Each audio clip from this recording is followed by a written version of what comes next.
Bonsoir mesdames et messieurs, bienvenue à la Fondation de l'Ermitage. Je me réjouis tout particulièrement de vous voir si nombreuses et si nombreux ce soir ici pour écouter Michel Pastoureau dans le cadre de l'exposition consacrée à Achille Lauger, exposition que nous présentons depuis la fin du mois de juin pour le plus grand bonheur des visiteuses et des visiteurs du musée qui se pressent nombreux à l'Ermitage pour découvrir ce protagoniste très original, très fascinant du néo-impressionnisme. Le néo-impressionnisme dans la lumière du Sud. Le sous-titre de l'exposition est le merveilleux tableau L'Arbre en fleurs de 1893 qui figure sur l'affiche, tout vibrant de points colorés. Eh bien, tout cela dit bien ce qui fut véritablement l'essence de l'œuvre d'Achille Lauger, une quête, une recherche qui se situe au croisement de la lumière et de la couleur. Ce projet, dont le commissariat a été assuré par l'historienne de l'art Nicole Tambourini, qui nous fait la grande amitié d'être avec nous ce soir, ce projet nous offrait l'occasion rêvée d'inviter une nouvelle fois à l'Ermitage Michel Pastoureau, le grand historien spécialiste des couleurs, des animaux, mais aussi des symboles. Après des études à l'École des Chartes et à la Sorbonne, Michel Pastoureau a été pendant 10 ans conservateur au cabinet des médailles de la Bibliothèque nationale. En 1982, il est nommé directeur d'études à l'École pratique des hautes études à Paris et il y a occupé pendant 35 ans la chaire d'histoire de la symbolique occidentale. Il a également été pendant 20 ans directeur d'études cumulant à l'École des hautes études en sciences sociales à Paris. Michel Pastoureau est président d'honneur de la Société française d'héraldique et de sigillographie et membre correspondant de l'Institut de France à l'Académie des inscriptions et belles-lettres. Il a écrit une 60aine d'ouvrages, tous très populaires, puisque plusieurs d'entre eux ont été traduits dans pas moins d'une 30aine de langues. Et les choses ont un peu commencé en 1991, pour ce qui est en tout cas de ses lecteurs de livres, où il publie L'étoffe du diable, une histoire des rayures et des tissus rayés. C'était au Seuil en 1991, ouvrage qui a connu une réédition l'an dernier. Et depuis cet ouvrage fondateur, Michel Pastoureau a savamment décliné l'histoire symbolique des couleurs et leur rôle dans l'imaginaire européen, en commençant par le bleu. Histoire d'une couleur, c'était au Seuil en 2000. Tous les ouvrages de Michel Pastoureau sont publiés au Seuil. Il y a eu ensuite le noir en 2008, le vert en 2013, le rouge en 2016, le jaune en 2019 et enfin le blanc qui vient de paraître toujours aux éditions du Seuil. Michel Pastoureau a également écrit 2 essais plus personnels sur l'histoire des rapports entre couleurs et société. Les couleurs de nos souvenirs en 2010, un livre qui a obtenu le prix Médicis Essai. Et en 2017, Une couleur ne vient jamais seule, journal chromatique 2016. Le monde des animaux a aussi fait l'objet de recherches approfondies de sa part. Il a publié ainsi L'ours, histoire d'un roi déchu en 2006, et Le cochon, histoire d'un cousin mal aimé en 2009. Ce n'est pas la première fois que M. Pastoureau nous fait l'honneur de sa présence à la Fondation de l'Ermitage. Il est venu pour la première fois en 2018, c'était dans le cadre de l'exposition sur le peintre fauve Henri Monguin. Il nous parlait à cette occasion de la couleur et des peintres. En 2019, il nous a fait l'amitié de revenir dans le cadre de l'exposition consacrée aux ombres de la Renaissance à nos jours. Le thème de sa conférence était cette fois le gris, couleur de l'ombre. En février 2020, il était à nouveau à l'Ermitage. Cette fois, c'était à l'occasion de l'exposition Le Canada et l'impressionnisme, qui accueillait de nombreux tableaux avec paysages enneigés. Et cette fois, Michel Pastoureau nous a parlé du blanc. 3 conférences donc que vous pouvez voir ou revoir sur notre chaîne YouTube. Vous en trouverez le lien sur notre page internet et je dois dire que la salle était à chaque fois comble et le succès de notre conférencier immense, et ce succès se voit aussi si vous allez sur internet, il se voit aussi au nombre de visionnages de ces vidéos de conférences qui se chiffrent en dizaines de milliers. Aujourd'hui, c'est du rose que Michel Pastoureau vient nous entretenir. Couleur intrigante, couleur omniprésente aussi dans l'œuvre de Lauger, que l'on retrouve d'un bout à l'autre de l'exposition, depuis l'étonnant portrait de Mademoiselle Jean-Jean dans le grand salon de l'Ermitage de 1892, jusqu'au flamboyant toit rose que l'on aperçoit par la fenêtre ouverte à Toulouse, dans la dernière salle de l'exposition. Le rose, c'est vraiment une couleur que Lauger incarne dans son œuvre, et c'est une couleur sur laquelle on se réjouit infiniment d'en savoir plus grâce à vous, Michel Pastoureau. Merci très vivement d'avoir une nouvelle fois accepté notre invitation. Et à vous la parole.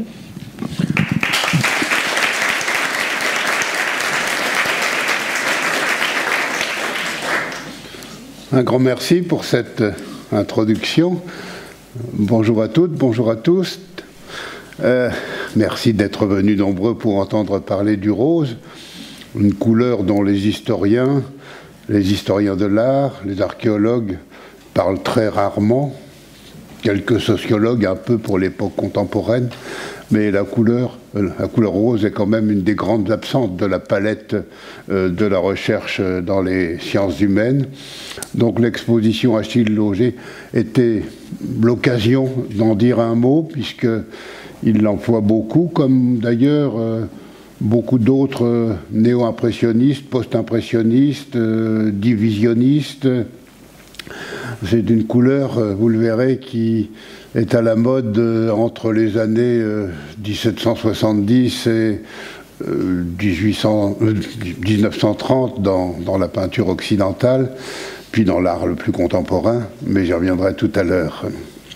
Alors, le rose est-il ou non une couleur ? La réponse est oui, le rose est une couleur, mais ce n'est pas une couleur du premier rang. Je crois qu'il faut bien garder à l'esprit la distinction entre couleur et nuance, et parmi les couleurs de base, pourrait-on dire, est celle du deuxième rang. Les couleurs de base sont le blanc, le noir, le rouge, le vert, le jaune, le bleu, et puis les couleurs, disons, du deuxième rang, pour éviter toute connotation. Je n'aime pas beaucoup l'expression demi-couleur. Donc au deuxième rang, on va trouver le violet, l'orangé, le gris, le brun et le rose. Et ensuite, il n'y a plus rien. Il n'y a plus que des nuances et des nuances de nuances. Et si je dis vert bouteille, vert olive, rouge brique, bleu des mers du Sud, ce ne sont pas des couleurs, ce sont des nuances, voire des nuances de nuances, des déclinaisons du vert, du rouge, du bleu, et ces nuances n'ont pas vraiment d'histoire et ont une symbolique très faible. En outre, pour en parler, comme elles ne représentent pas la même chose pour chacun d'entre nous, il faut les montrer. Alors que si je vous parle du rouge, du bleu, du vert ou du jaune, je peux faire une conférence pendant 2 heures, rien vous montrer et ça ne vous gêne absolument pas, mais vraiment absolument pas. Même si je parle, je ne sais pas, du bleu chez Matisse, évidemment il vaudrait mieux avoir des projections, mais s'il n'y en a pas, ça n'est pas si gênant que cela. Quand j'étais jeune, je n'y croyais pas. Et puis, à la longue, en parlant à la radio, par exemple, je m'aperçois que les auditeurs ne sont pas du tout gênés de ne pas voir telle ou telle couleur chez tel ou tel peintre. Si je parle de nuances, en revanche, il faut montrer quelque chose. Alors, le rose est une couleur, mais du deuxième rang. Je dois avouer que je ne m'en suis jamais vraiment occupé dans ma recherche d'historien des couleurs. J'ai beaucoup écrit, j'ai publié 6 livres sur les 6 couleurs que j'appelle de base, principales, en tout cas pour les sciences humaines, blanc, rouge, noir, vert, jaune, bleu.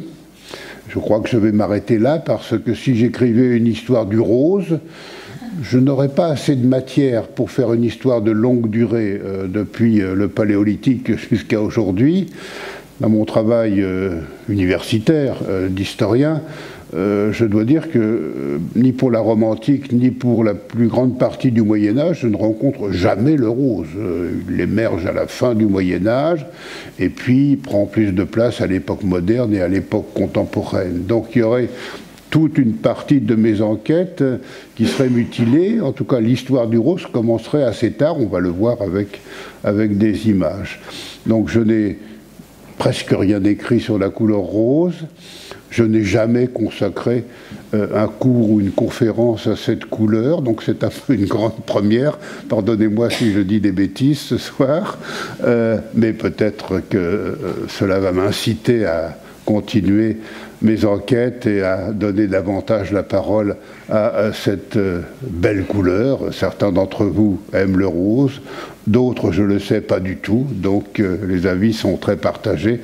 On verra en fin de séance quelles sont les statistiques d'opinion en Europe sur cette couleur depuis la fin du XIXe siècle jusqu'à aujourd'hui. Je précise que mes enquêtes et mon propos ne portent que sur l'Europe parce que, je m'en suis déjà expliqué devant vous, je considère que les problèmes de la couleur, quel que soit le domaine concerné, sont d'abord des problèmes de société. Donc, pour bien en parler, il faut connaître les sociétés concernées, et l'historien que je suis, évidemment, ne peut pas connaître toutes les sociétés de la planète. Donc, je me limite aux sociétés européennes et même de l'Europe occidentale, en m'appuyant sur mes propres recherches. Évidemment, je lis les travaux des autres pour d'autres cultures ou civilisations concernant notamment l'Asie et l'Afrique. Ça permet de faire des comparaisons avec cette restriction que presque tous les travaux, qui ne sont pas très nombreux d'ailleurs, qui existent sur les couleurs dans les sociétés asiatiques ou africaines sont toujours conduits par des Occidentaux, donc ça biaise un peu les résultats et même les questions qui sont posées. Bon, nous allons nous concentrer sur l'Europe occidentale et la couleur rose. Commençons par les fleurs, pour souligner que la couleur rose a emprunté son nom à une fleur, mais qui n'a été rose que tardivement. Pendant des siècles et des siècles, les roses, fleurs, sont soit rouges, soit blanches. Les Romains ne connaissent que deux couleurs pour les roses. Et puis, dans le courant du XIIIe siècle, apparaissent en Europe des roses jaunes qui sont importées du Proche-Orient en liaison avec les croisades. Et ces roses jaunes, qu'on dit parfois roses de Provins, une légende veut que le comte de Champagne, Thibaut IV, ait rapporté des graines de fleurs roses jaunes. Ça a beaucoup plu, c'est devenu très à la mode à partir de la seconde moitié du XIIIe siècle. Ça fait 3 couleurs pour la rose, mais il n'y a toujours pas de rose, si je puis dire.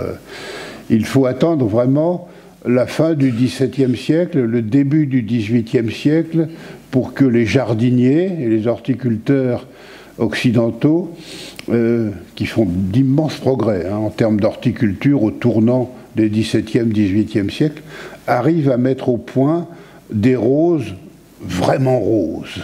Ça plaît beaucoup, au point que le nom de la fleur va finir par devenir le nom de la couleur. Apparemment, nommer cette couleur, qui existe dans la nature, elle n'est pas très très répandue, mais il y a quand même différents minéraux, des pierres précieuses par exemple, ou moins précieuses, et puis quelques pelages et plumages d'animaux qui sont, pour notre œil d'aujourd'hui en tout cas, de couleur rose, et on ne sait pas nommer cette couleur, ni en grec, ni en latin, ni plus tard dans les langues vernaculaires. Longtemps d'ailleurs le latin est quand même un peu, c'est vrai pour toutes les couleurs, le latin est plus performant que les langues vernaculaires. Jusqu'au XVIIIe siècle, pour dire des nuances d'une couleur, il vaut mieux utiliser le latin.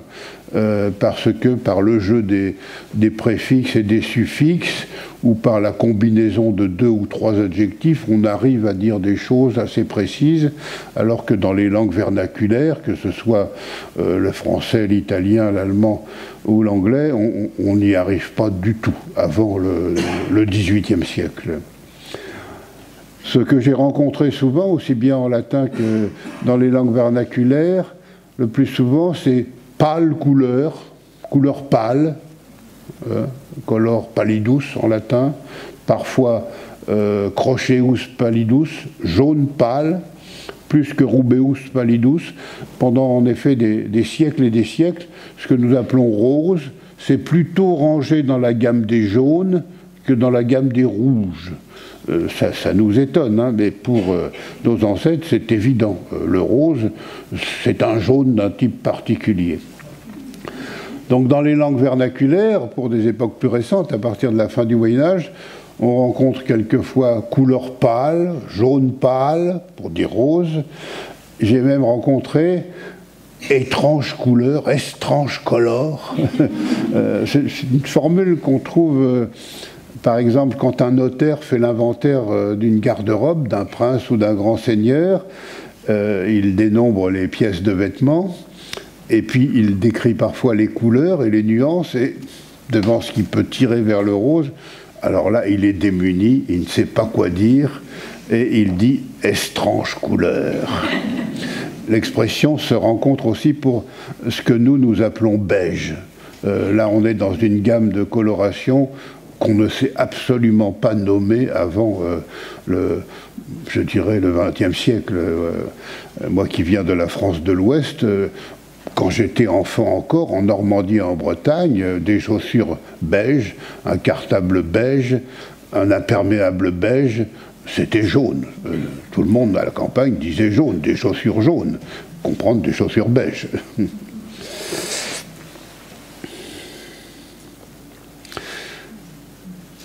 Alors, dans la nature, il n'y a pas grand-chose qui est rose, et notamment, il n'y a pas de flamant rose avant le XVIIIe siècle. C'est un oiseau qui est assez présent en Afrique du Nord, qui peu à peu gagne les bords de la Méditerranée septentrionale, mais ces oiseaux ne sont pas roses. Ils sont soit blancs, soit rouges, presque rouge, pour avoir des flamants roses comme ceux que l'on voit. C'est plus pâle sur l'écran que sur mon ordinateur. Des flamants vraiment roses, il faut attendre le XVIIIe ou le XIXe siècle. Mais de toute façon, l'oiseau est inconnu avant le siècle des Lumières. Et puis, comme je l'ai dit, jusqu'à des dates très avancées, la rose, elle est ou rouge ou blanche. C'est une fleur très très admirée.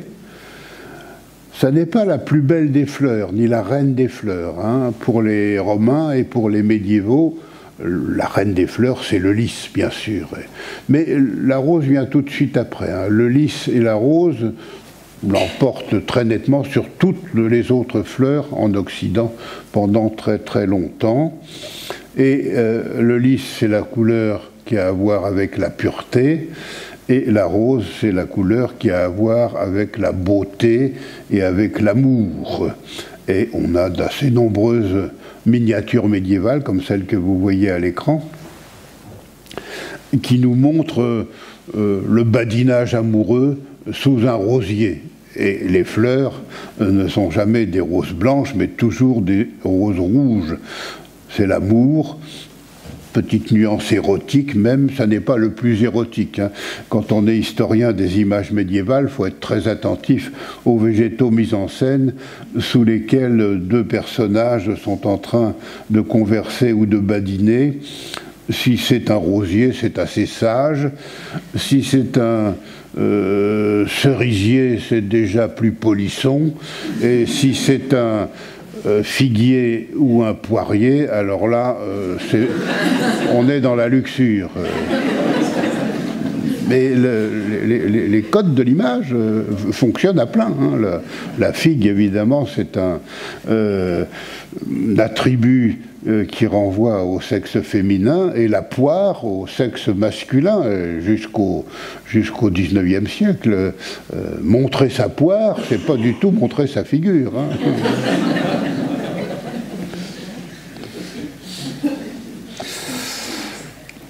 En Angleterre, dans la fameuse guerre des deux roses, dans la seconde moitié du XVe siècle, il s'agit d'une rose blanche, celle des York, contre une rose rouge, celle des Lancastre, qui apparaît d'ailleurs un petit peu plus tard que celle des York. Il n'est pas du tout question ni de rose jaune, qui existe pourtant, ni de rose rose. Et puis, des animaux qui, pour nous, sont roses, ne le sont pas, jusqu'à des dates avancées. C'est le cas du cochon. Il y a quelques années, participant à des enquêtes en école primaire en Normandie sur les animaux, j'étais allé interroger de jeunes enfants pour leur demander à quoi leur faisait penser telle ou telle espèce animale bien connue d'eux et quels sont les mots qu'ils associaient. Et à propos du cochon, il y avait 3 mots qui revenaient: saleté, rigolo et rose. Un cochon, c'est rose pour les enfants. Eh bien, pour les enfants du Moyen-Âge, de l'Antiquité, de la Renaissance, du XVIIe siècle, les cochons domestiques ne sont pas roses. Celui que vous voyez à l'écran, là, du XIIIe siècle, ça n'est pas un sanglier, hein, c'est un véritable pourceau, hein, une truie plutôt, domestique avec ses pourceaux. Elle a bien les poils un peu hérissés, les soies très dures, pas de défense, mais un pelage qui est sombre. Le cochon médiéval peut être marron, peut être gris, brun, tacheté, parfois ce qu'on appellerait beige, donc un pelage un peu plus clair, mais jamais rose. J'ai d'ailleurs moi-même fait une énorme bêtise, amusant à raconter, un peu narcissique, pardonnez-moi. J'étais un des conseillers historiques pour le film de Jean-Jacques Hano, Le nom de la rose, en 1985, il y a longtemps. Donc j'étais encore jeune, mais j'étais déjà à la fois spécialiste des couleurs et spécialiste des animaux, et particulièrement du cochon, sur lequel j'avais beaucoup écrit.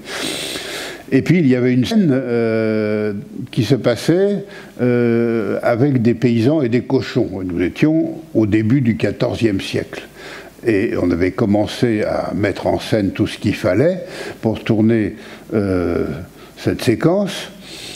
Et j'avais complètement oublié que les cochons du début du XIVe siècle n'étaient pas roses. Donc on avait cherché des cochons roses, naturellement, facile à trouver, à la fin du XXe siècle. Et au dernier moment, je me suis souvenu, c'est absurde de ma part, moi spécialiste de Survin, que les cochons du début du XIVe siècle, ils devaient être ou noirs, ou gris, ou bruns, mais pas roses. Et il a fallu trouver des cochons foncés.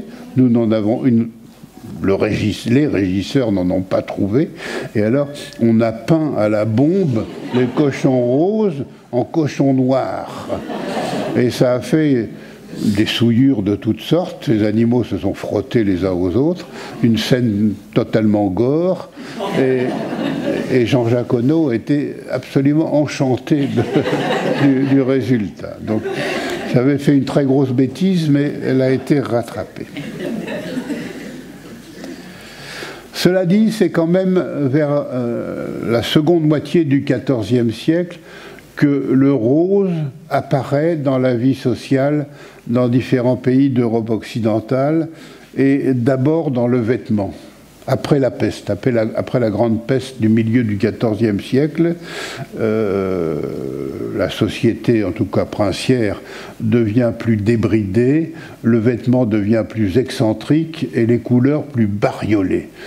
Et les miniatures, mais aussi les documents comptables et notariés, nous font comprendre qu'il y a une couleur nouvelle, celle que nous appelle rose, que l'on commence à voir dans les images que vous voyez ici, dans cette scène de Carole, la danse la plus fréquente et collective à cette époque, ou bien quelques années plus tard, dans cette miniature, une des plus célèbres, une des plus belles que le Moyen-Âge nous a laissée, due au frère Limbourg, le duc de Berry qui part en voyage, précédé de cet étrange personnage avec cette immense houppelande. Est-ce qu'elle est bien rose à l'écran? Oui. Le rose devient une couleur à la mode, on ne sait pas trop la nommer. Quelquefois on dit, à côté de pâle couleur, incarnat. incarnato en italien, qui va passer au XVe siècle en français. Incarnat, couleur carnation, couleur de la chair. Et quand on le voit des enlumineurs au travail, on peut faire des comparaisons, un enlumineur du XIIe siècle et un de la fin du XIVe siècle. Pas de rose ou quasiment pas de rose pour le premier, et on voit que le second, non seulement il est habillé de rose, mais il a un récipient avec du rose qui est préparé. Ce qui confirme une réalité. Les enlumineurs commencent à peindre en rose à la fin du XIVe, au début du XVe siècle, et cette couleur plaît beaucoup. Il y a une quarantaine d'années où on le voit beaucoup dans l'enluminure, en France, en Angleterre, en Italie. C'est, on dirait, de l'art contemporain, nous, aujourd'hui. C'est une couleur très, très à la mode. Voilà Christine de Pisan qui écrit dans un cadre tout à fait rose. C'est signe que la couleur, qu'on arrive à nommer difficilement, on sait la fabriquer, et au moins en peinture et en teinture.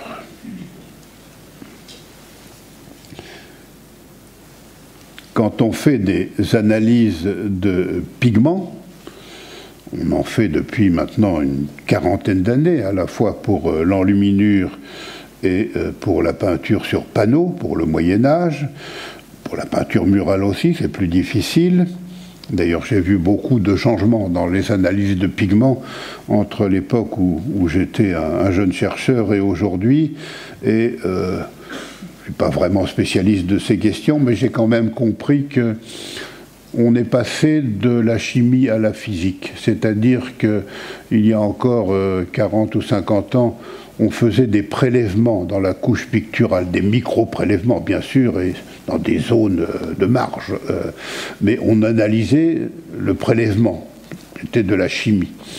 Et ensuite, on a procédé avec d'autres façons, variées de faire, mais c'est de l'ordre de la physique, c'est-à-dire que sur la couche picturale, on fait tomber une lumière, une certaine lumière, et on observe comment cette lumière se comporte au contact de la couche picturale. Je ne peux pas vous en dire plus, mais ça, je peux le comprendre, même en étant profane.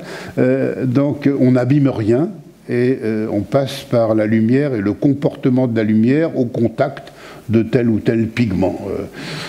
Ça n'est pas complètement au point, parce que dans les deux cas, le fait de faire l'expérience déjà modifie un petit peu le résultat, mais enfin on progresse à pas de géant dans ces analyses de pigments qui nous apprennent évidemment, à nous historiens et historiens de l'art et archéologues, beaucoup d'informations, notamment savoir que tel pigment qu'on croyait inconnu à telle époque l'était parfaitement, ou inversement, on peut cartographier ces zones de diffusion, etc. Et alors pour les roses, au tournant de ces 14e, 15e siècles, on s'aperçoit qu'on emploie un pigment qu'on connaissait déjà depuis longtemps, mais qu'on utilisait peu. Il était assez rare parce qu'il est importé de loin. Il sert d'ailleurs à la fois de pigment et de colorant, c'est-à-dire qu'il sert à la fois pour la peinture et pour la teinture, le bois de Brésil. C'est-à-dire un bois exotique qui vient d'Inde du Nord, mais aussi de Ceylan, et plus lointainement de ce qui correspond pour nous à l'Indonésie, de Sumatra notamment. Ces arbres exotiques présentent la particularité d'avoir une chair rougeâtre qui ressemble presque à un bois incandescent, d'où le nom de Brasileum, Brésil en langue vernaculaire, en moyen français, le bois de Brésil. Et à partir de la fin du XIVe siècle, il semble qu'on le travaille un peu différemment de précédemment, et au lieu d'obtenir des rouges, on sait désormais, à la fois peintres et teinturiers savent désormais en tirer des orangés et des roses superbes. et ça plaît beaucoup. Et je ne vous parle que du rose, mais si je vous parlais de l'orangé, la chronologie serait la même chose, parce que ce pigment est ambivalent pour fabriquer ces deux teintes, l'orangé et le rose. Parenthèse pour dire que ce bois de Brésil, quand les Européens vont arriver aux Antilles et dans le nord de l'Amérique du Sud, ils vont trouver des arbres exotiques de famille cousine de celles de ces bois asiatiques, mais avec un pouvoir colorant encore plus fort, le bois de Pernambouc et quelques autres dans le nord du Brésil, au point que le produit, le Brésil, va donner son nom au pays, le Brésil. C'est une matière qui semble absolument merveilleuse et qui va traverser l'Atlantique à grande échelle à partir de la seconde moitié du XVIe siècle. Donc, on sait faire des roses en peinture et en teinture, avec principalement ce pigment, mais aussi avec d'autres pigments ou des associations de pigments. Les peintres du Moyen-Âge pratiquent très très peu le mélange, c'est presque tabou. Notamment, on ne va pas mélanger deux pigments dans un mortier pour en faire un troisième. Donc ça, ce serait tricher avec la matière. Mais ils pratiquent la juxtaposition et la superposition, soit des vrais glacis, soit des simili-glacis, et ça leur permet de faire des teintes extrêmement variées. Mais il y a quand même, pendant longtemps, dans tous les domaines de la matière, le tabou des mélanges, hérité bien sûr des tabous bibliques du Lévitique et du Deutéronome, qui laissent beaucoup de traces dans l'Occident médiéval chrétien, et encore même à la Renaissance. Par exemple, tisser ensemble de la laine et du lin, non, ça c'est vraiment diabolique. Mélanger une matière animale avec une matière végétale, ça ne se fait pas, jusqu'à des dates avancées. Je fais des bêtises, là? Oui. Peut-être je n'appuie pas assez fort. Voilà. Oui. Donc à partir de ce moment, le rose va occuper une place plus grande dans la peinture, miniature, peinture sur panneau. Peinture murale, c'est plus difficile parce que le bois de Brésil tient extrêmement mal. C'est un pigment qu'on utilise surtout en petite surface, pas en grande surface. Mais ça va être un pigment qui va être associé à pas mal de choses, et notamment à la nudité, à la carnation, d'où ce nom de incarnat. Voilà une miniature du début du XIIIe siècle. C'est le péché originel. Vous voyez Adam et Ève qui cueillent le fruit défendu. Ils sont tout nus, ils sont tout blancs. La nudité est blanche. Et puis ils vont être expulsés du paradis et on va leur donner un vêtement, comme vous le savez. Le vêtement est toujours signe de péché. Notez, d'ailleurs, je fais une parenthèse, mais parce que comme mes étudiants délirent un peu trop souvent sur la symbolique des couleurs, on voit du côté droit que le fruit défendu est rouge. Alors on se dit, ben oui, c'est la couleur de la faute, le rouge. Mais en fait, si on regarde la miniature de gauche, le fruit défendu est bleu. Alors en fait, il est bleu parce qu'il est sur un fond rouge, et de l'autre côté, il est rouge parce qu'il est sur un fond bleu. Ça marche comme ça, la symbolique des couleurs dans la peinture médiévale, avant toute autre considération. La couleur participe de la construction de l'image, pleinement. Donc, pas de rose pour la nudité, mais ça apparaît quand même, et assez abondamment, à la fin du Moyen-Âge, à partir du moment où on utilise ce fameux bois de Brésil. Voilà une scène d'étuve, des bains publics, des hommes et des femmes tout nus. Ça n'est pas ça peut l'être, il peut y avoir des prostituées, mais ça n'est pas nécessairement de la luxure. Au Moyen-Âge, être vu tout nu, ça n'a absolument rien d'infamant ni de dégradant. Ce qui est dégradant, c'est d'être vu en chemise. Ça, c'est épouvantable. C'est la nudité sociale. Mais être vu dans l'état où le Créateur nous a fait, ça ne gêne pas grand monde. Et la pudeur, au sens de nudité vêtements, c'est quelque chose qui va se mettre en place lentement entre la fin du Moyen-Âge et le XIXe siècle. Mais le rose ou le rose orangé, bon, évidemment, à la projection, toutes les nuances de couleurs sont trahies, comme vous le savez. Mais enfin, on voit que le blanc devient de plus en plus rare pour exprimer la nudité, et des teintes rosées, tirant vers l'orangé, sont de plus en plus fréquentes. Je vous mets entre deux exemples du XVIe siècle, un de Cranach pour l'oranger, un de Titien pour le rose, qui va peu à peu devenir, avec toutes ces nuances, la couleur de la nudité dans la peinture. Et les peintres qui aiment beaucoup mettre en scène le nu vont devenir de grands spécialistes du rose, qu'ils vont décliner en nuances, quand on peut voir les originaux et passer un temps un peu important à comparer dans le tableau, pour peu qu'il ne soit pas trop éloigné de son état d'origine, les différentes nuances du rose. On voit qu'un peintre comme Boucher, par exemple, est absolument remarquable dans l'expression. C'est pas un peintre que j'aime beaucoup, mais je reconnais qu'il a un talent pour mettre en scène le rose qui est absolu.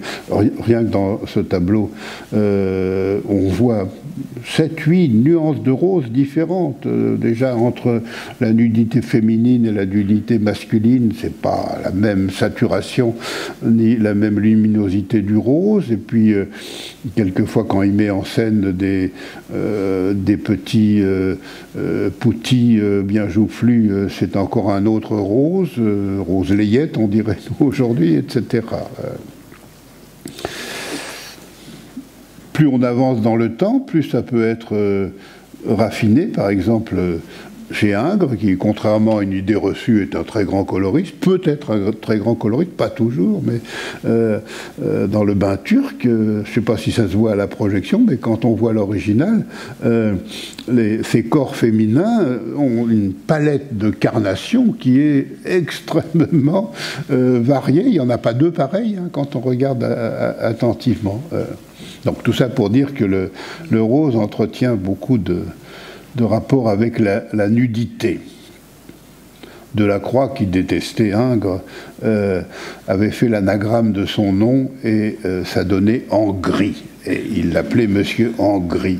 Mais c'est injuste parce que Ingres, surtout Ingres jeune, est un grand coloriste, mais à la fin de sa vie, vous voyez, 1862, il manie encore parfaitement les roses. Et puis, pour terminer ce cycle de la nudité, naturellement, les demoiselles d'Avignon, avec ce rose extrêmement violent. Bon, je n'insiste pas, c'est banal de dire que pour nous, Européens, dans la peinture, le rose et le nu entretiennent des rapports depuis donc la fin du Moyen-Âge, rapports qui sont allés en s'accentuant, qui explique, d'ailleurs, j'y reviendrai tout à l'heure, une certaine symbolique du rose qui a à voir avec la nudité, donc avec l'érotisme, et même avec la pornographie. Ça n'est pas du tout le cas vers 1500. Vers 1500, un peu avant, un peu après, en France, en Italie, plus tard en Angleterre et en Allemagne, on commence à beaucoup écrire sur les couleurs et la symbolique des couleurs, et grâce aux livres imprimés, ce sont des textes qui circulent largement. Au Moyen-Âge, c'est surtout dans les encyclopédies que l'on trouve un discours sur la couleur, discours très théorique, théologique assez souvent, liturgique, mais à diffusion restreinte. Hein. Ce sont bien sûr des livres manuscrits. Avec l'imprimé, on touche à beaucoup plus grand nombre de lecteurs. Et il y a une ville qui est performante dans ce domaine, qui est la capitale européenne de la couleur, pendant plusieurs siècles, Venise. C'est à Venise qu'arrivent les matériaux colorants précieux venus d'Asie.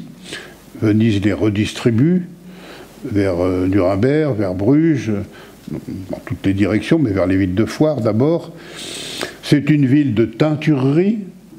Les teinturiers vénitiens sont particulièrement performants, encore plus que les teinturiers florentins ou brugeois. Et puis c'est une ville d'art, une ville de peinture, avec l'opposition bien sûr que vous connaissez, entre Florentins, partisans de la primauté du dessin, et Vénitiens, partisans de la primauté du coloris. Les Bellini, Giorgione, Tintoret, Véronèse, etc. Priorité à la couleur. Titien, même, à la fin de sa vie, ne pratiquait plus le dessin, peignait avec son doigt. Bref. On écrit et on publie beaucoup sur les couleurs à Venise au XVIe siècle, soit en traduisant des textes plus anciens, c'est ce qu'on voit sur notre gauche, soit des traités, des discours proprement vénitiens, chez un polygraphe comme Dolce, qui est un ami du Titien, qui fréquente beaucoup Dolce fréquente beaucoup les ateliers de peintres, et on disserte sur la beauté des couleurs. Au Moyen-Âge, une belle couleur, c'est une couleur convenable par rapport à l'usage que l'on en fait. Au XVIe siècle, une belle couleur, c'est une couleur qui plaît à l'œil. C'est pas du tout pareil. Et c'est nouveau dans la peinture occidentale. Plaisir de l'œil. Et à Venise, tous les discours d'auteurs différents vont dans le même sens. Quelle est la plus belle des couleurs à partir des années 1520-30? C'est ce que nous appelons le rose, incarnato, quand c'est en italien. C'est le rose. Et quelle est la plus belle association de couleurs? C'est le rose avec le vert qu'on appellerait, nous, vert amande. Ça semble alors absolument admirable.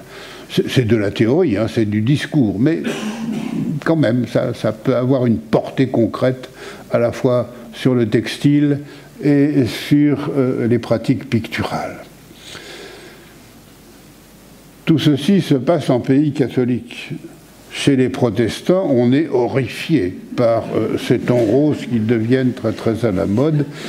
Voilà deux grands ennemis de la couleur, Mélenchon encore plus que Luther, hein, les grands réformateurs protestants parlent beaucoup des couleurs dans leurs prêches et dans leurs traités pour distinguer des couleurs honnêtes, le noir, le blanc, le gris, éventuellement le brun et le bleu, et des couleurs déshonnêtes, prioritairement le rouge, couleur papiste, le jaune, le vert, mais ils ajoutent le rose, dont ils savent qu'il est très à la mode en milieu patricien et même princier dans une partie de l'Europe catholique. Donc, en pays protestant, vous ne trouverez jamais de rose, et à partir de la fin du XVIe siècle, on peut sans aucune difficulté opposer très simplement en Europe une palette protestante et une palette catholique. Ça n'est pas du tout la même chose. Vous ne trouverez jamais de rose, ou très peu de rose, dans les palettes vraiment protestantes. Chez les anglicans, c'est un peu différent. Cela dit, le rose a du mal à trouver un statut de véritable couleur. C'est une coloration qu'on aime bien, qu'on a encore du mal à nommer, mais quand on classe les couleurs, il n'y a pas de place pour le rose.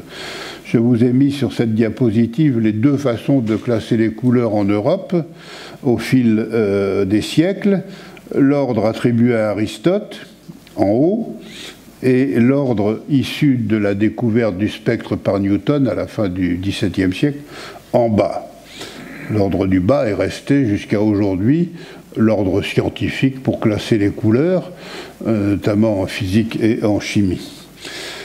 Quand on est historien de l'art, archéologue, et qu'on travaille sur une période antérieure à Newton, évidemment, il faut partir de l'ordre du haut, sinon on dit des bêtises absolument énormes.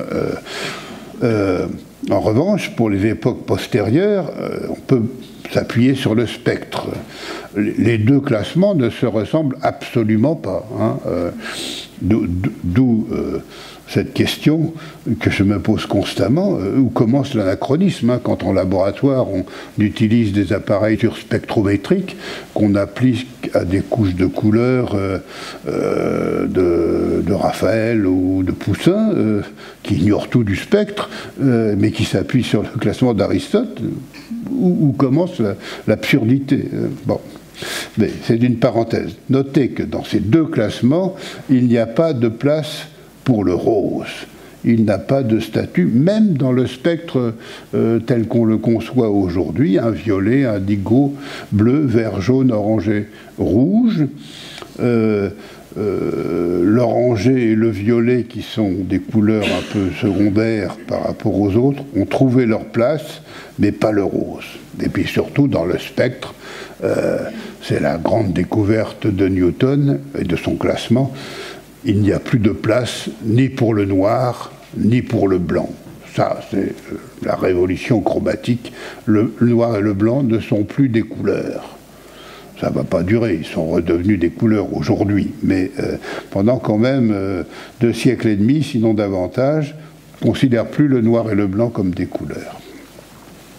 Donc pas de place pour le rose, et pourtant on aime le rose, et on va même finir par savoir le nommer à partir du XVIIIe siècle, quand, à la fois d'abord en Angleterre, puis en France, les jardiniers, c'est le terme de l'époque, parviennent à mettre au point une rose rose. C'est ce que je montre sur cette diapositive. Alors ça semble absolument admirable. On aimait la couleur, on aimait la fleur, mais on n'avait aucun moyen de les associer. À partir de là, la botanique permet de le faire. Les roses roses sont très très en vogue tout au long du XVIIIe siècle. Et en français, la fleur donne son nom à la couleur. Cette couleur qui avait un nom incertain devient le rose. C'est attesté par un certain nombre de dictionnaires en français à partir du milieu du XVIIIe siècle. L'anglais pink est un petit peu plus récent, peut-être vers 1770-80, terme d'étymologie totalement obscure. On ne sait pas d'où vient ce mot pink. Est-ce qu'il a un rapport avec pig ? Autre mot d'étymologie obscure, parce qu'au XVIIIe siècle, fin XVIIIe siècle, les cochons européens commencent à devenir roses, rosés. On a croisé des cochons européens avec des cochons asiatiques pour améliorer la production de viande.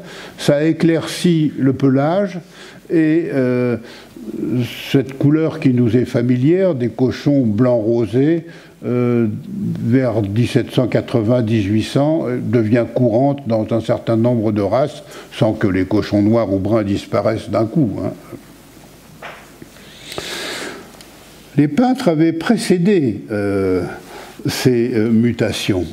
Dans un certain nombre de traités de peinture et de nuanciers, il y avait déjà des pages et des chapitres consacrés aux roses, certes moins abondants que rouge, jaune, vert, bleu, et même violet, mais quand même, voilà un document absolument inouï, des plus belles choses que l'Ancien Régime nous ait laissées en matière de couleurs, un traité de peinture pour l'aquarelle en néerlandais conservé à la bibliothèque Méjeanne à Aix-en-Provence, avec 5500 nuances de couleurs nommées en néerlandais, et quand l'auteur, Bogart, n'y arrive pas, il utilise le latin. Et j'ai mis en bas les 4 pages réservées à la couleur rose. Vous voyez déjà des déclinaisons de nuances de rose, certaines encore un peu jaunâtres, d'autres déjà pleinement rougeâtres, et on est à la fin du XVIIe siècle. Et ce type de document, celui-là est exceptionnel, mais on a quand même pas mal de nuanciers pour le XVIIIe siècle. nuanciers, ce sont parmi les plus belles choses que le passé nous a laissées. Hein. On en a pour la teinture, on en a pour la peinture, et au XVIIIe siècle, il y a toujours une place pour le rose. Et dans les traités, soit de peinture, soit de teinture, voici un des plus célèbres pour la teinture des étoffes de laine, il y a toujours un chapitre pour les roses qui n'est pas très très abondant, mais il est présent. Le rose a sa place dans le discours théorique et pratique. Et puis il est à la mode au siècle des Lumières, à partir des années 1730-1740. En France, Madame de Pompadour a beaucoup fait pour mettre le rose à la mode dans la société princière et associer le rose avec le bleu et pas le rose avec le vert pâle comme c'était le cas à Venise au XVIe siècle. Non seulement donc dans le vêtement et dans le vêtement élégant, mais également dans les cosmétiques. Hein, le XVIIIe siècle use et abuse dans la bonne société, disons, des fards, même en utilisant des produits extrêmement dangereux, la céruse, le blanc de plomb pour les blancs, les hommes se couvrent de blanc de manière insensée, et les femmes de rouge ou de rose, avec un produit tout aussi dangereux, le cinabre, un rouge de mercure, mais le désir d'être belle l'emporte sur la peur de la mort, parce que ça peut entraîner la mort, aussi bien le plomb que le mercure. Le vêtement, surtout dans les années 40-80 du XVIIIe siècle, met le rose à la mode, dans le vêtement élégant bien sûr, aussi bien pour les hommes que pour les femmes. Voilà Louis XVI en adolescent, il est habillé, il est un grand adolescent, il est habillé de rose, et ce n'est pas un cas unique, hein, on trouve beaucoup d'autres portraits d'hommes jeunes et moins jeunes qui sont soit partiellement, soit entièrement vêtus de rose. Cela s'explique parce que la chimie des colorants fait de grands progrès au XVIIIe siècle, et pour la première fois peut-être en Europe occidentale, les classes qu'on appellerait moyennes, nous aujourd'hui, ont droit à des belles couleurs vives, parce que ça coûte moins cher qu'autrefois. Donc patriciens, bourgeois, classe moyenne aisée, disons, peuvent porter des vêtements vraiment rouges, vraiment bleus, vraiment verts, vraiment jaunes. Alors, les plus riches, les princes, l'aristocratie, par réaction, c'était eux avant qui portaient ces couleurs vives, adoptent des couleurs, des demi-tons, des teintes pastel, pour pas être mélangés avec ces classes bourgeoises ou moyennes, comme je dis anachroniquement. Donc on a cette vogue immense des tons pastels, pour prendre une expression d'aujourd'hui, ou pastelisés, dans le vêtement aristocratique, surtout dans la seconde moitié du siècle. Et puis cette mode du rose, je n'insiste pas, mais elle s'étend à d'autres formes de création artistique, notamment la céramique et la porcelaine. J'ai oublié de mettre la référence, mais enfin, on est vers 1770. Quand on avance un peu dans le temps, on s'aperçoit que chez les peintres, le rose occupe une place sur les palettes, à partir de la fin du XVIIIe et du début du XIXe siècle. Voici par exemple 3 boîtes de peinture pour aller peindre en plein air. Et vous voyez que dans les 3 cas, évidemment, j'ai fait exprès de choisir les exemples qui allaient dans le sens de ce que je voulais dire, mais quand même, j'ai trouvé assez facilement 3 boîtes d'aquarelle pour peindre en plein air, à des dates différentes, tout au long du siècle, et le rose est présent. Il n'y a même pas besoin de mélanger 2 couleurs pour en faire une 3e. Le rose est prêt à l'emploi. C'est une des grandes révolutions du XIXe siècle. Hein. Les peintres ne fabriquent plus leurs pigments eux-mêmes, les achètent tout fait. L'autre grande révolution, c'est la peinture en plein air. elle est fille du chemin de fer. Hein. À partir du moment où il y a le chemin de fer, aller peindre en plein air devient beaucoup... Bon, ça, on peignait en plein air avant, mais ça devient un exercice extrêmement fréquent, non seulement chez les grands peintres, mais chez tous les peintres amateurs. Ça l'est encore aujourd'hui. Et puis l'autre immense révolution du XIXe siècle,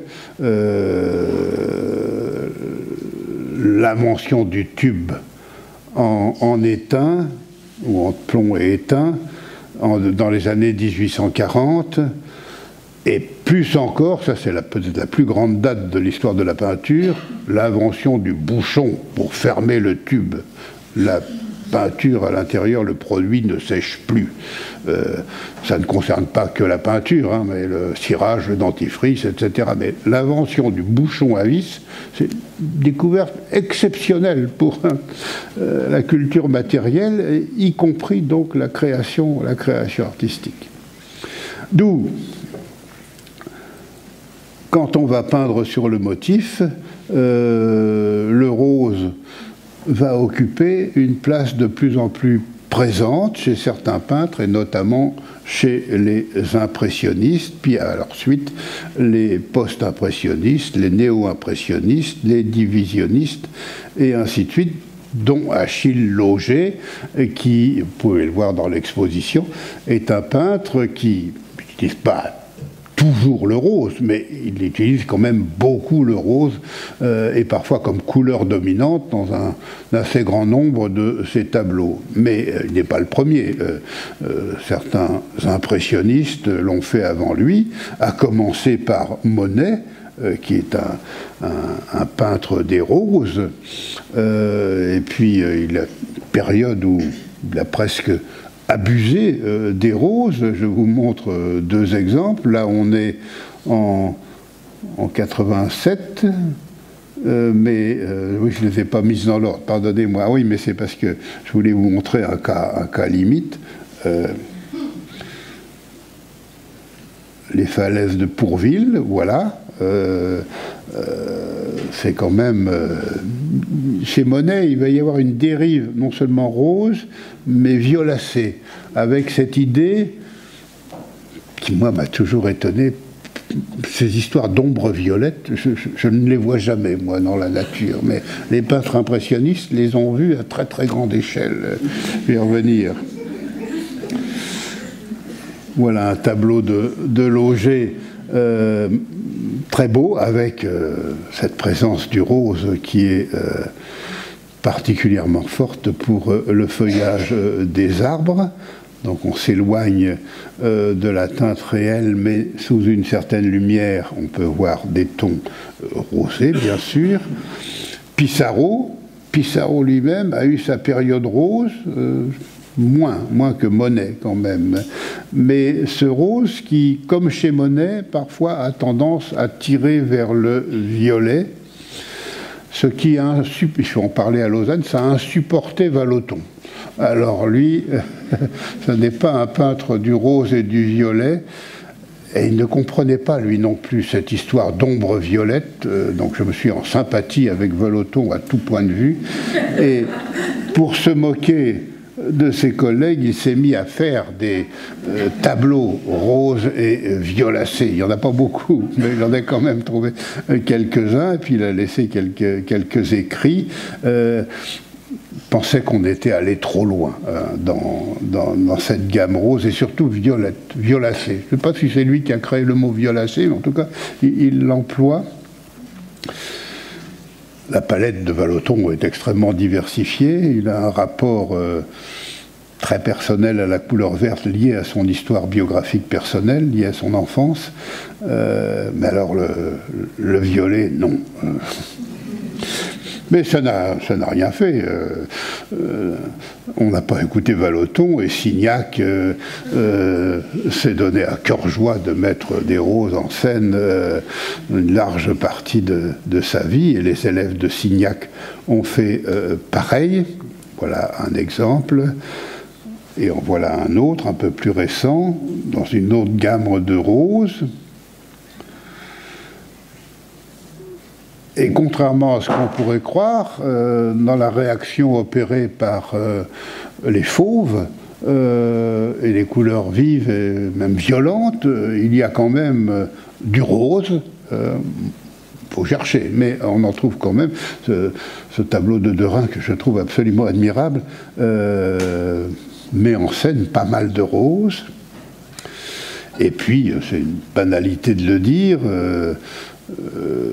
Picasso, naturellement, comme vous le savez, a eu sa période rose.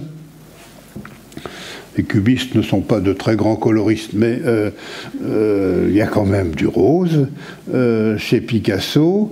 Les surréalistes n'ont pas beaucoup utilisé le rose, mais il y en a quand même, j'en ai trouvé. Voilà un Brunner, pas très connu, presque tout en rose. J'accélère un peu parce que je m'aperçois que je suis très bavard. Et l'art le plus contemporain met en scène assez souvent le rose, un peu comme une couleur de provocation ou de transgression, ou pour ne pas faire comme les écoles qui ont précédé, dans les années 40, 50 et même encore 60, mais avec le pop art, alors là on trouve des orgies de roses, et de roses parfois abominables, ou ludique, ce que l'on voit ici, bien sûr.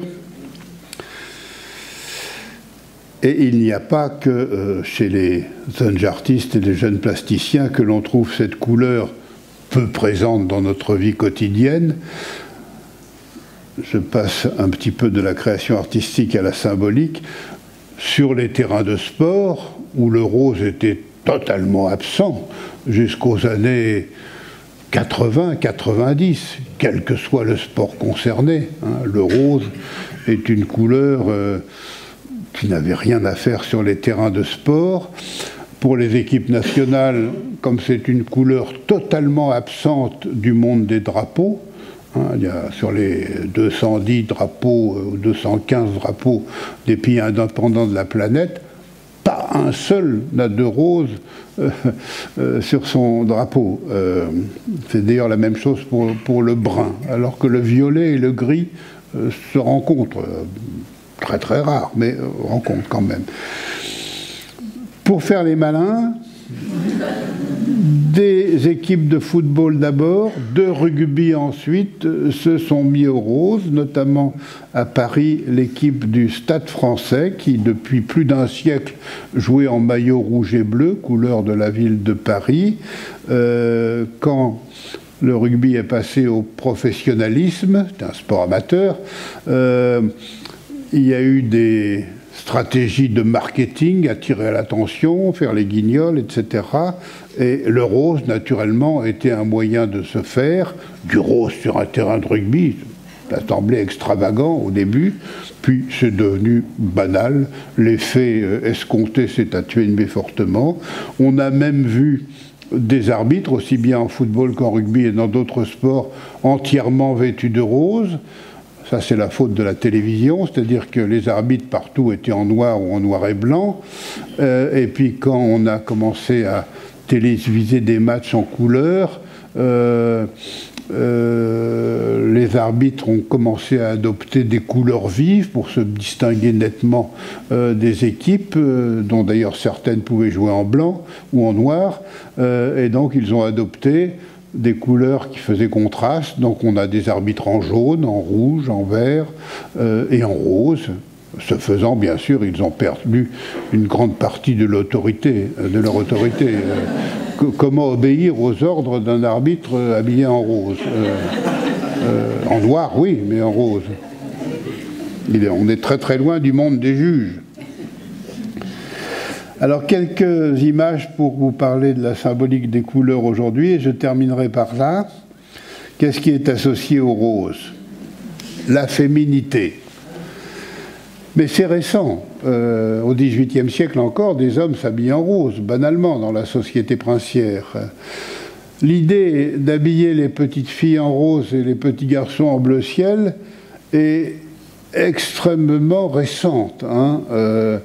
Ça apparaît timidement en Angleterre, dans l'Angleterre victorienne et encore vers la fin du règne de Victoria, puis dans quelques familles dynastiques d'Europe, fin 19e, début 20e, avait même parfois des hésitations. On trouve des bébés masculins roses et des bébés féminins bleus, en Belgique par exemple, au début du XXe siècle. Et le rose, couleur des petites filles, si je puis dire, ça devient courant à partir des années 1950. Hein. D'abord, il faut que les couleurs grand teint soient apparues. Avant, n'importe quel bébé est habillé en blanc, parce qu'on lave ses vêtements extrêmement fréquemment. Donc, des couleurs, c'est un luxe extravagant. Donc, c'est pour la société aristocratique et royale. Donc le commun des mortels en matière de bébé, c'est du blanc. Puis quand la chimie des colorants, des lessives fait des progrès, et que les couleurs tiennent mieux, on peut avoir des stratégies colorées pour des vêtements qu'on nettoie très très souvent, ceux des nourrissons, mais les sous-vêtements aussi, nos sous-vêtements, ou notre linge de toilette par exemple. Donc les couleurs font leur apparition et les couleurs vives pas tout de suite, il y a un relais, ce sont les teintes pastel, hein. On passe du blanc à la couleur proprement dite par des teintes pastel, le bleu pâle, le vert pâle, le rose, le bleu ciel, etc. Entre le milieu du 19e et le milieu du 20e siècle. Il faut aussi que la machine à laver apparaisse hein, dans l'histoire du vêtement et dans l'histoire des femmes en particulier. L'apparition de la machine à laver, c'est une date extrêmement importante. Machine mécanique d'abord, machine électrique aux États-Unis dans les années 30 et en Europe dans les années 50. Donc les petites filles peuvent devenir éventuellement vêtues de rose. C'est plus une stratégie commerciale qu'une réalité. Hein. Avez-vous déjà vu des bébés filles vêtus de rose et des bébés garçons vêtus de bleu ciel fréquemment? Ça existe, mais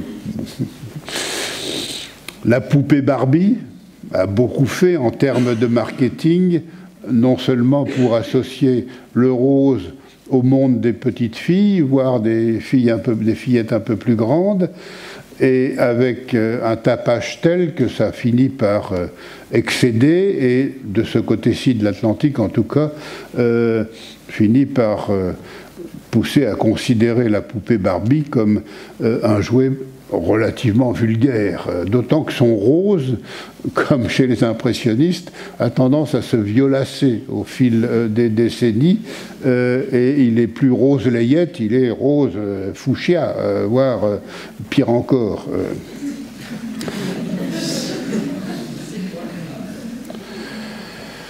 Les cochons, en termes de jouets, sont, alors que les vrais cochons ne sont pas complètement roses, hein, ils sont blanchâtres avec un peu de rosâtre, mais un jouet c'est toujours ludique, hein, un cochon en forme de jouet, c'est toujours rose.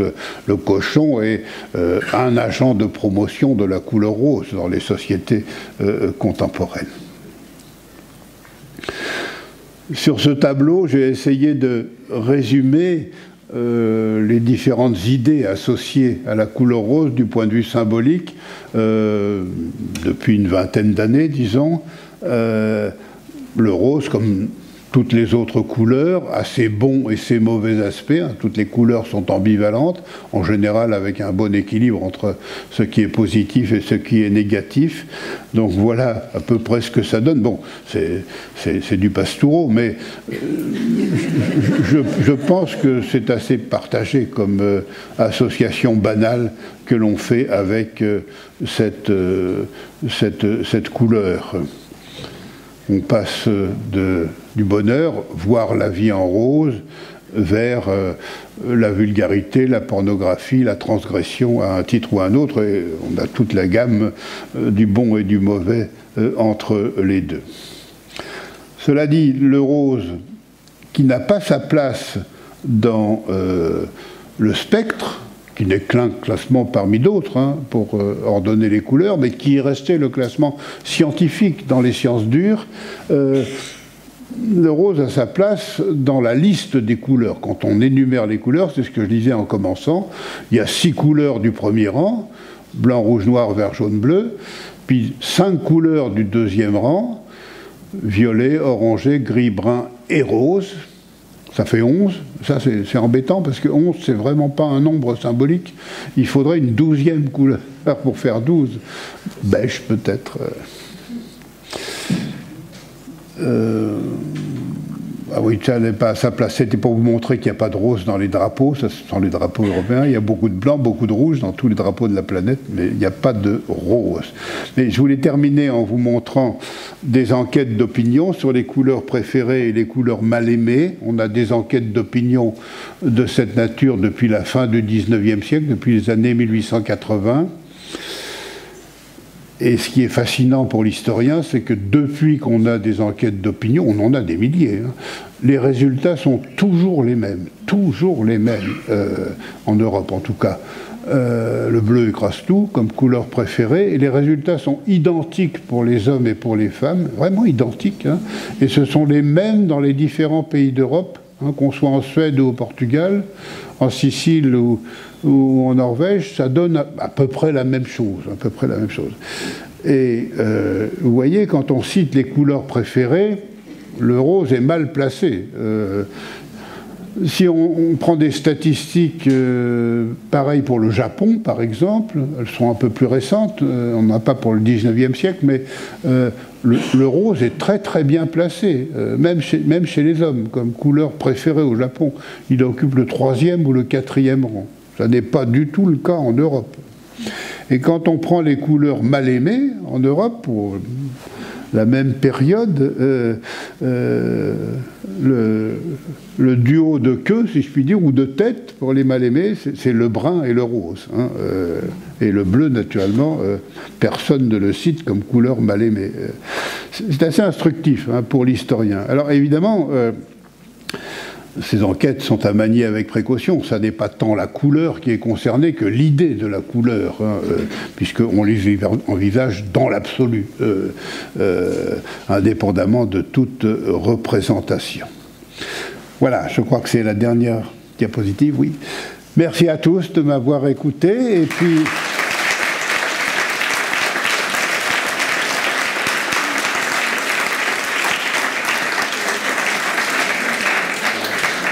Merci. Donc merci. Il nous reste un peu de temps pour les questions. Merci infiniment, Michel, pour cette promenade passionnante, foisonnante, à travers l'histoire culturelle de la couleur rose. C'était vraiment merveilleux de vous entendre et d'apprendre autant de choses en si peu de temps. Est-ce qu'il y aurait parmi vous des questions qui... Oui, je vais vous amener... Merci, c'est à peu près la 5e fois que je vous ai entendu. Je vous ai suivi partout. J'ai jamais entendu la couleur rose, donc merci. J'avais toutefois une question. Qu'est-ce qui fait qu'une couleur devienne en vogue? Oui, pour les sociétés d'aujourd'hui, c'est un faux problème parce qu'une couleur n'est jamais en vogue, contrairement au discours de la presse, contrairement à ce que nous montrent les magazines de mode. Hein. L'écart est inouï entre ce que l'on voit dans les magazines de mode ou ce que raconte la presse et puis les observations que l'on fait quand on prend l'autobus, le train ou le métro, comment les gens sont habillés. Ça n'a aucun rapport, mais vraiment aucun rapport. Et donc on va nous dire cet été, telle couleur est à la mode. Et en plus, c'est pas une couleur, mais en général, c'est une nuance. C'est Pantone, numéro tant, etc., est à la mode. Tout le monde porte ça. Et puis on regarde sur un wagon de métro ou un autobus, personne n'est comme ça, jamais. Donc, c'est du discours, hein, la couleur, c'est très intéressant, ça intéresse les sociologues et les historiens, mais ça n'a pas de réalité vraiment concrète. Et je m'en suis rendu compte, je le sentais, mais il y a peut-être 15 ans maintenant, 12 ans, je suis allé à Londres, je visitais une exposition sur l'histoire du métro londonien. à partir des années, enfin depuis le début de l'histoire du métro à Londres. Donc on voyait des photos avec les voyageurs sur les quais, dans les rames, au guichet, etc. Et à partir des années 1940, il y avait déjà des photographies en couleur. C'était une exposition de photos. Et puis, quand on regardait ces photographies, qu'on soit en 1950, 60, 70, 80, 2000, 2010, mais les couleurs sont toujours les mêmes, du gris, du noir, du bleu marine, un peu de beige, un peu de marron, et puis c'est tout. Quelques taches de rouge, de vert, de blanc. Mais donc, c'est utopique de croire que les couleurs de nos vêtements changent. Les formes changent un peu, moins qu'on pourrait croire également, mais les couleurs, non. Donc, qu'est-ce qui fait qu'une couleur est à la mode? Elle est, ou en vogue, comme on dit, elle est dans le discours, mais elle ne l'est pas dans les faits.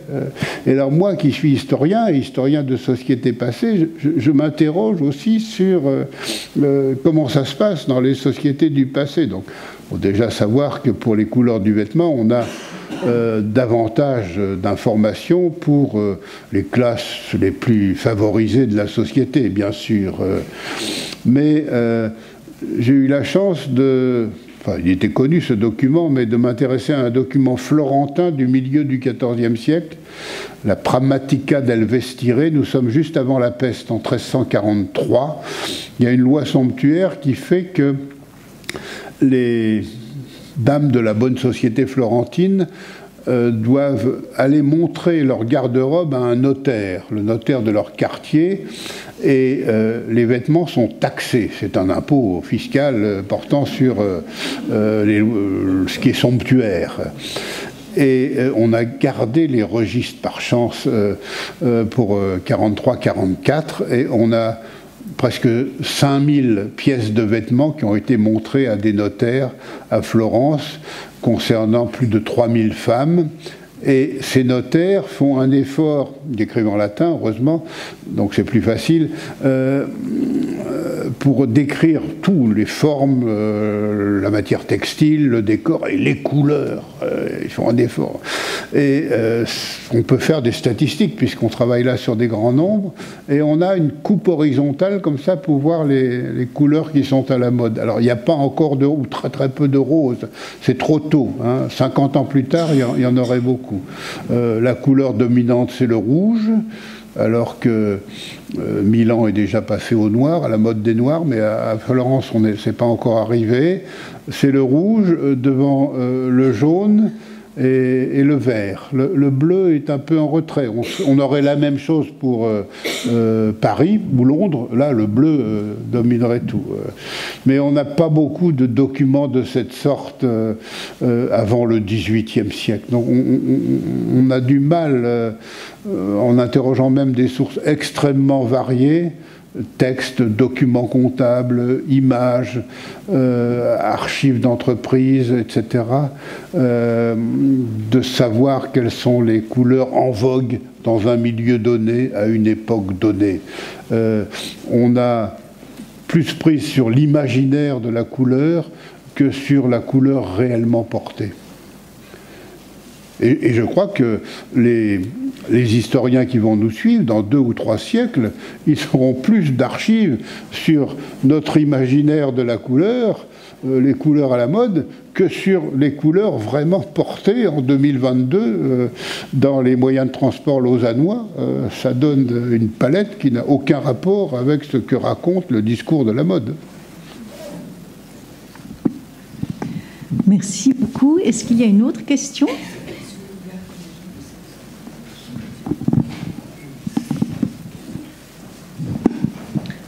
Oui, d'abord, merci pour de nous faire partager votre savoir. C'est vraiment passionnant. J'aimerais savoir pourquoi les nazis ont associé le triangle avec la couleur rose pour désigner les homosexuels dans les camps de concentration. Est-ce qu'on sait quelle est la symbolique ? Oui, comme signe discriminatoire et très douloureux, comme il y avait l'étoile jaune, il y a eu d'autres signes de même nature, et donc les homosexuels masculins ont été victimes, on leur a imposé ce triangle de couleur rose, et le rose, c'était l'idée, donc déjà dans les années 30 et 40, fin des années 30, que c'était une couleur féminine, donc à des hommes passant, à tort ou à raison, pour efféminer, on a imposé cette couleur rose. En revanche, le choix du triangle n'a aucun rapport avec telle ou telle catégorie sociale, pas spécialement l'homosexualité. C'est un signe parmi d'autres, de même que l'étoile dans les pratiques discriminatoires, de signes d'infamie ou d'exclusion imposés à telle ou telle catégorie sociale à partir du milieu du Moyen-Âge et jusqu'à des dates très avancées. On a l'étoile, on a le croissant, on a la fleur de lys, on a le besan, c'est-à-dire un cercle, soit plein, soit bichrome. Donc on a un répertoire de petits signes assez variés, sans que chacun soit spécifiquement utilisé pour tel ou tel emploi avant des dates assez récentes. Là, on est dans le code pour la forme du signe, alors que la couleur peut être signifiante par rapport à quelque chose. Nous manquons de travaux sur ces signes d'exclusion, d'infamie.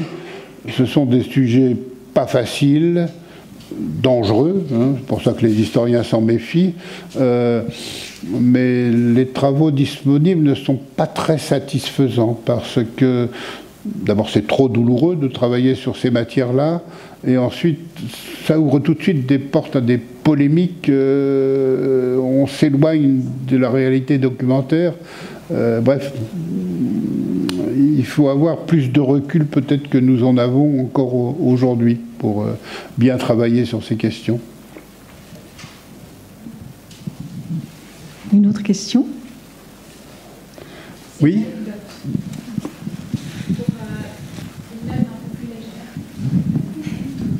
Une amie à moi a fait un gender reveal.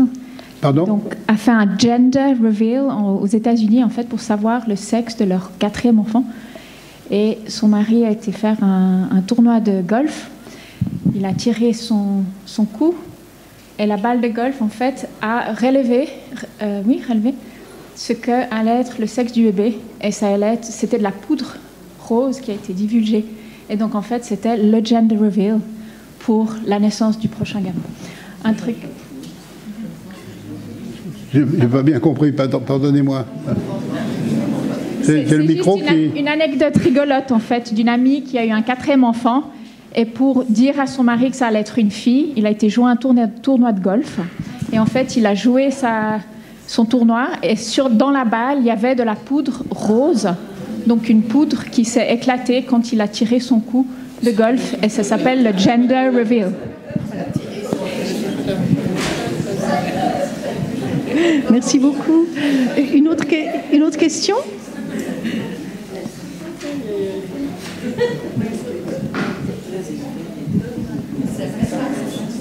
Bonsoir. Alors, je voulais poser une question à M. Passereau concernant, quand vous avez montré les spectres d'Aristote et les spectres de Newton, vous avez aussi parlé de la spectrométrie. Et je voulais savoir quelles sont les faiblesses de ce type d'analyse scientifique qu'on peut faire dans des tableaux de Raphaël, par exemple. Vous avez mentionné ça comme exemple.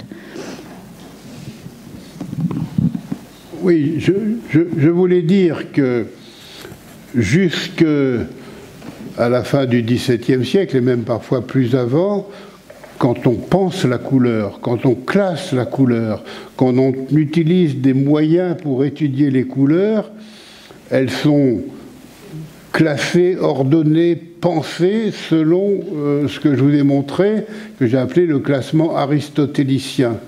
C'est le classement absolument normal pour ordonner et penser la couleur de l'Antiquité grecque jusqu'au XVIIe siècle. Donc nous, aujourd'hui, nous sommes de notre temps, donc nous utilisons des appareils de notre temps. Et ces appareils de notre temps sont conçus sur le spectre, c'est-à-dire sur un autre classement des couleurs qui est apparu à la fin du XVIIe siècle, découvert par Newton. Hein, et que soit du côté de la chimie ou de l'autre côté de la physique, on s'appuie là-dessus. Hein, et tous nos appareils de mesure, les études de pigments dont je parlais, etc., pensent et classent la couleur comme ça. Donc la question que je posais, mais est-ce que ce n'est pas anachronique d'appliquer un classement de couleurs qui est le nôtre sur des couches de couleurs picturales ou autres, produites par des artistes ou des artisans qui pensaient la couleur complètement autrement, qui classaient la couleur complètement autrement? Où commence l'anachronisme? Je n'ai pas de réponse, mais chaque fois que j'ai essayé de poser cette question à des collègues archéologues ou historiens de l'art ou chimistes, et dans les laboratoires de musées, etc., elle a été évacuée prudemment, comme si c'était quelque chose qui gênait tout le monde. Pastoureau vient nous enquiquiner avec ses idées folles. Mais je sens bien qu'il y a un véritable problème, d'autant que nos classements actuels, notre spectre, il ne va pas perdurer. Dans quelques siècles, on aura un autre classement des couleurs. Hein. Nos savoirs d'aujourd'hui, ce ne sont pas des vérités, ce sont des étapes dans l'histoire des savoirs. Donc, comment faire? Et en même temps, moi comme les autres, je suis de mon temps, et c'est légitime d'utiliser les techniques et les savoirs de notre temps pour essayer de mieux comprendre le passé. Mais les savoirs du passé et les savoirs d'aujourd'hui ne s'emboîtent pas. Que faire? Comment faire? Il y a un problème épistémologique qui est vraiment très important, presque insoluble, et dont personne ne s'occupe. C'est ça que je voulais dire. Merci. Une question encore? Oui. Bonsoir monsieur, j'aurais une question à vous poser par rapport aux couleurs des deux ordres que vous avez cités, premier ordre, deuxième ordre. Et j'ai remarqué que le vert était dans le premier ordre. Or, le vert, comme l'oranger et le violet, sont des couleurs dites secondaires. Comment se fait-il que le vert soit plutôt classé dans ce premier ordre, à l'inverse du violet et de l'orange? Oui, c'est tardivement que le vert, dans la généalogie des couleurs, est descendu d'un cran. Pendant des siècles, des millénaires, jamais personne n'a mélangé du jaune et du bleu pour faire du vert. On savait très très bien faire du vert, aussi bien en peinture qu'en teinture. Le fixer était relativement difficile, mais le fabriquer ne posait aucun problème, et donc le vert était mis sur le même plan comme couleur de base, comme couleur première, que le rouge, le bleu et le jaune. Il y a 4 couleurs de base, plus le noir et le blanc, ça fait 6.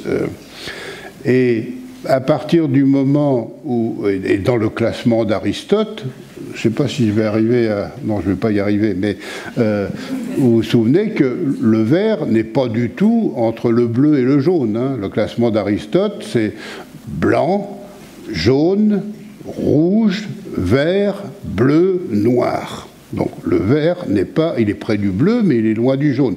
Personne n'a idée de mélanger du jaune et du bleu pour faire du vert. Aucun peintre, aucun teinturier. C'est à partir du moment où le classement de Newton apparaît et où le vert trouve une nouvelle place entre le jaune et le bleu, qu'on a idée de mélanger du jaune et du bleu pour faire du vert. D'abord en teinture, plus tard en peinture, et que dans la théorie du classement des couleurs et de la généalogie des couleurs, le vert descend d'un cran et on le met au même rang que le violet et l'oranger, ce que vous venez de nous dire. Ce qui est insensé par rapport aux pratiques de la couleur. Quand vous-même achetez un produit, quel qu'il soit en couleur, notamment un vêtement, vous voyez bien qu'il y a 6 couleurs du premier rang, blanc, rouge, noir, vert, jaune, bleu, et puis ensuite l'oranger, le violet, le rose, le gris, des demi-couleurs, puisque c'est l'expression consacrée. Ça n'a pas de sens du point de vue social de placer le vert plus bas que jaune, rouge et bleu. Eh bien, c'est pourtant ce que fait la science, mais elle ne l'a pas toujours fait. Elle ne le fait qu'à partir de la fin du XVIIe siècle. Voilà, cette dichotomie vient de là. Mais tant qu'on n'imagine pas que le vert est à sa place entre le jaune et le bleu, à une date tardive donc, personne n'a l'idée de mélanger du jaune et du bleu pour faire du vert, surtout pas les peintres. Ils ont tout ce qu'il faut pour faire du vert. Ils ont des produits bon marché et des produits coûteux. La malachite, ça coûte assez cher, ça donne des très beaux verres. Les terres vertes, c'est moins cher, mais c'est pas très couvrant et ça donne des verres assez pâles. Les verres de cuivre, c'est très bon marché. Ce qu'on appelle le verre de gris, ça fait des très beaux verres, mais instables, qui attaquent le support, qui contaminent les couleurs voisines. On a des baies de différentes sortes pour fabriquer, ne serait-ce qu'avec de la fougère, par exemple. En teinture, c'est pareil. Teindre avec de l'ortie ou de la fougère, c'est extrêmement fréquent. Donc on a tout ce qu'il faut, il n'y a aucun besoin d'utiliser un mélange de jaune et de bleu pour faire du vert, ni en Europe, ni sur d'autres continents. J'aurais à mon tour une question à vous poser, Monsieur Pastoureau. Revenons à Lauger, et revenons aux roses de Lauger, et il y a cet extraordinaire portrait de Mademoiselle Jean-Jean qui est dans le grand salon de l'Ermitage, qui nous montre cette petite fille très candide, toute de blanc vêtue, avec du bleu dans ses cheveux, des rubans bleus, et elle pose devant un fond rose, monochrome, extraordinairement présent et très très frappant. Et moi, un peu naïvement, j'avais toujours, devant l'importance de ce fond, devant la symbiose entre cette petite fille si touchante et si timide qui nous regarde, j'avais toujours pensé que le rose, finalement, c'était une couleur qui était symboliquement celle d'une petite fille. Mais vous nous avez expliqué que le rose est associé aux fillettes à partir du milieu du XXe siècle. Et donc, l'explication tombe à l'eau. Mais alors, comment rendre compte de cela? Est-ce que c'était Nicole qui est aussi par nous? Est-ce que vous avez une explication? Est-ce que c'est peut-être lié au fait que c'était la tapisserie qui avait cette couleur et que tout bêtement, c'est la couleur de la pièce dans laquelle elle a posé? Comment rendre compte de ce rose?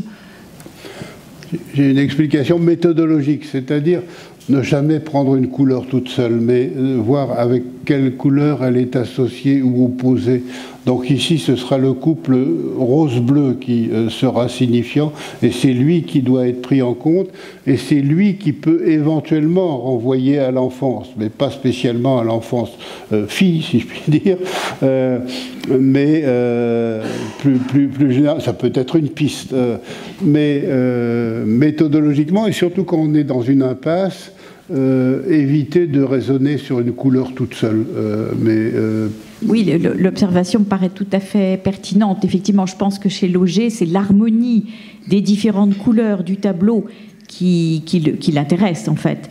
Et en l'occurrence, Mademoiselle Jean-Jean est composée de 3 couleurs, le blanc, le bleu et le rose, qui effectivement sont probablement, d'après ce que vous nous avez expliqué, une association liée à l'enfance, même si la référence au rose, proprement dit pour une petite fille, est tout à fait récente et moderne. Je note que le frère de Mademoiselle Jean-Jean, qui est exposé dans la première salle de notre parcours, est sur fond rose. C'est un garçon, manifestement, et il a le même fond rose que sa sœur. Est-ce que Lauger, tout simplement, a cherché une couleur extrêmement lumineuse pour que ces silhouettes d'enfants se détachent d'une manière puissante? C'est possible aussi. Très bien, oui, voilà. Merci Nicole Tambourini, merci beaucoup. Les couleurs du premier plan entretiennent toujours des rapports, c'est une banalité de le dire, avec les couleurs des plans qui sont derrière et les couleurs du fond, bien sûr. Et il faut prendre le tout pour essayer de raisonner avec cette inversion très très importante au fil de l'histoire, jusque... fin XIIIe, XIVe, XVe siècle, on lit les images, les œuvres d'art, toujours en commençant par le plan du fond et en terminant vers le plan du devant, le plus proche de notre œil. Et puis, il y a un moment où, mais pas un moment, une période où ça s'inverse lentement et se met en place notre façon de faire à nous. Hein, quand nous regardons un tableau ou une photographie, nous regardons ce qui est au premier plan et nous terminons par ce qui est au fond, c'est-à-dire un ordre complètement inverse par rapport à ce qu'on fait dans l'Antiquité et pendant la plus grande partie du Moyen-Âge. Donc quand on est étudiant en histoire de l'art ou historien de l'art, il faut s'habituer à travailler comme ça, hein, à découper artificiellement les surfaces en tranches, hein, comme un cake, et pour les périodes anciennes, toujours commencer par le fond. Est-ce qu'il y aura encore une dernière question ? Si ce n'est pas le cas, il me reste encore à vous remercier infiniment, Michel, de cette merveilleuse présentation de l'histoire du rose à travers les siècles. Merci infiniment. Vous êtes vraiment un des conférenciers favoris du public de l'Ermitage, et chaque fois quand vous venez, vous suscitez l'enthousiasme, vous faites ça le comble, et nous sommes vraiment très très honorés, très heureux d'avoir eu la chance de vous écouter ce soir. Merci beaucoup, merci à vous toutes, à vous tous d'être venus ce soir, et à bientôt.